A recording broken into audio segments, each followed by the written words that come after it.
दोस्तों, क्या आप जानते हैं भारत के ऐसी 10 खूबसूरत आईएएस और आईपीएस ऑफिसर को जो दिमाग के साथ साथ खूबसूरती के मामले में भी किसी से कम नहीं है, जिनकी खूबसूरती भाई बड़ी बड़ी एक्ट्रेसेस को फेल कर देती है। इनके एक इशारे जहां अफसरों की वाट लगा देते हैं तो कातिलाना लुक्स लोगों के होश उड़ा देते हैं। अगर नहीं तो फिर देर किस बात की, चलिए देखते हैं भारत की सबसे खूबसूरत आईएएस और आईपीएस ऑफिसर को। Number 1, marine Joseph. अगर हम बात करें खूबसूरत आईपीएस, आईएएस या पीसीएस ऑफिसर्स की, तो मेरीन जोसेफ का नाम आना स्वाभाविक है। इनका जन्म केरला के एर्नाकुलम जिले में हुआ। इन्होंने अपनी यूपीएससी की परीक्षा 25 साल की उम्र में पास की और सबसे बड़ी बात कि ये इनका पहला अटेम्प्ट था। जी, इन्होंने पहली बार में यूपीएससी क्लियर किया और आईपीएस ऑफिसर बन गए, जिसमें इनको 188 रैंक मिली थी। इनकी बहादुरी के किस्से हर जगह दोस्तों मशहूर है। ये वही आईपीएस ऑफिसर हैं जिन्होंने अपने हौसले और ताकत का परिचय तब दिया जब इन्होंने 13 साल के बच्ची के बलात्कारी को बॉर्डर पार कर सऊदी अरब जाकर थर दबोचा। ये अपनी उपलब्धियों और अपने हौसलों के लिए हमेशा चर्चा में बनी रहती हैं। उनके इस जज्बे को हमारा सलाम। नंबर 2, टीना डाबी।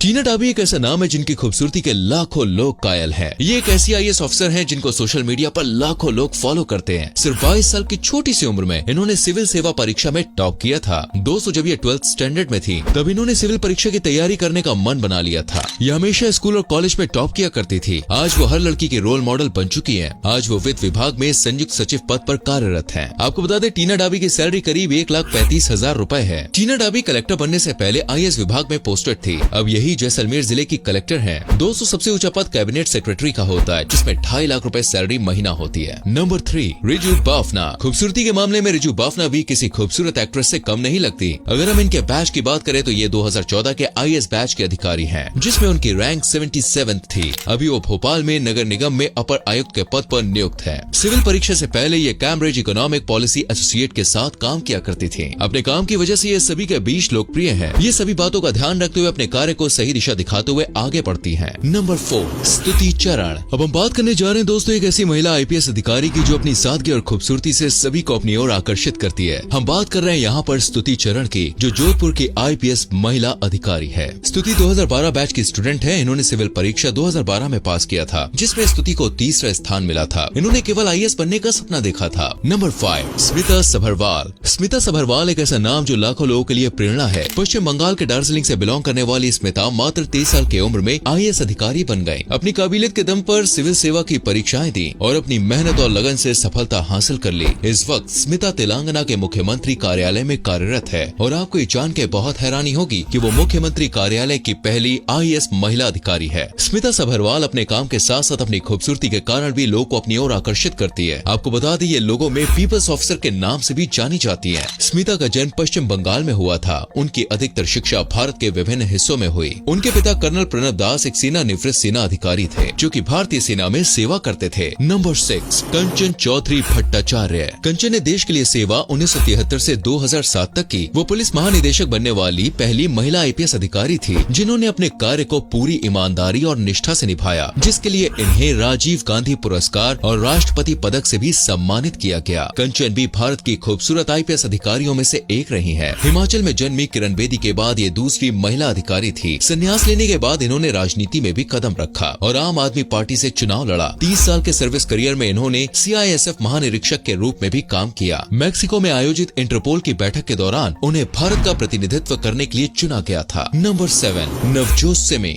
डॉक्टर नवजोत सिमी बिहार के आईपीएस अधिकारी है। आपकी जानकारी के लिए बता दें, पहले ये एक डॉक्टर थी, पर डॉक्टरी में इनका इंटरेस्ट कम होने के कारण इन्होंने यूपीएससी की तैयारी की। नवजोत सिमी पंजाब की रहने वाली है, जिनका जन्म 21 दिसंबर 1987 में हुआ। जब इन्होंने यूपीएससी की तैयारी शुरू की तो इनका पहला अटेम्प्ट सफल न हो सका, लेकिन इन्होंने हार नहीं मानी और साल 2017 में दुगनी तैयारी के साथ सिविल सर्विस परीक्षा में शामिल हुई। 2017 में दूसरे प्रयास में डॉक्टर नवजोत सिमी ने 735वीं रैंक हासिल की थी। अपनी खूबसूरती के लिए हमेशा चर्चा में बनी रहती है। आपको बताते चले कि सोशल मीडिया पर इनके लाखों फॉलोअर्स हैं। Number 8, Meera Borwankar. Super cop के तौर पर मशहूर आईपीएस मीरा के बारे में तो आपने सुना ही होगा, जिनसे अंडरवर्ल्ड डॉन भी खौफ खाते हैं। दोस्तों, वैसे तो बहादुरी के मामले में बहुत सारे ऑफिसर्स का नाम आता है, लेकिन उन ऑफिसर्स में महाराष्ट्र की मीरा का नाम सबसे ऊपर है, जिनसे बड़े बड़े डॉन भी खौफ खाते हैं। आपको ये बताते हुए मुझे बहुत ही गर्व महसूस हो रहा है कि रानी मुखर्जी की फिल्म जो मर्दानी बनी है, वो भी इनकी जिंदगी के बेस्ट केसेस में से एक केस पर बनी थी। लेडी सिंघम के नाम से मशहूर मीरा को महाराष्ट्र में नहीं बल्कि देश भर में सुपर कॉप के नाम से जाना जाता है। इनका जन्म पंजाब में हुआ था और 1981 के बैच में इनका सिलेक्शन आईएएस ऑफिसर के रूप में हुआ। मीरा के पिताजी ओपी चड्ढा बीएसएफ यानी कि बॉर्डर सिक्योरिटी फोर्स में थे। उनकी पोस्ट पोस्टिंग फाजिलिका में थी। मीरा ने मैट्रिक तक की शिक्षा फाजिलिका में ही पूरी की। 1971 में पिता के ट्रांसफर के बाद उन्होंने अपनी आगे की पढ़ाई जालंधर से की। 1994 में महाराष्ट्र के जलगांव में IPS मीरा ने एक बहुत ही बड़ा सेक्स रैकेट पकड़ा। इसमें स्कूली छात्राओं से लेकर कॉलेज गर्ल्स तक को देह व्यापार में धकेलने की बात सामने आई थी। इस स्कैम का खुलासा करने के बाद मीरा देश भर में मीडिया में छा गए। लेडी सुपर कॉप के तौर पर मशहूर IPS मीरा को कई पुरस्कारों से सम्मानित किया जा चुका है। नंबर 9, रोशन जैकब। रोशन जैकब ने अपने कारनामों से सबके दिलों में दोस्तों अपनी एक अलग जगह बनाई है। केरल में जन्मी रोशन जैकब अपने माता पिता की इकलौती संतान है। उन्हें शुरू से ही IPS अधिकारी बनना था। इनको पढ़ने का बहुत शौक था। इन्होंने IPS होने के बावजूद भी अपनी PhD पूरी की। ये यूपी माइनिंग डिपार्टमेंट की पहली महिला डायरेक्टर बनी थी। इसके साथ ही वो कई जिलों की DM भी रह चुकी हैं। एंड दोस्तों इन्होंने कई दूसरे पदों पर भी कार्य किया है। रोशन जैकब की शादी अरविंद भट्टाचार्य से हुई, जो कि उनके बैचमेट भी थे। इनके 2 बच्चे हैं, एक बेटा और एक बेटी, और ये अपने बच्चों को भी अपनी तरह ही देश की सेवा करने की शिक्षा देती है। तो दोस्तों ये थी भारत की सबसे खूबसूरत IAS और IPS महिला अधिकारी। आपको ये वीडियो कैसी लगी हमें कमेंट करके जरूर बताना। वैसे आप अपने भविष्य में क्या करना चाहते हैं ये भी लिखेगा। वीडियो को लाइक और शेयर करना ना भूलें और हमारी आने वाली वीडियोस को देखने के लिए हमारे पेज को फॉलो करें।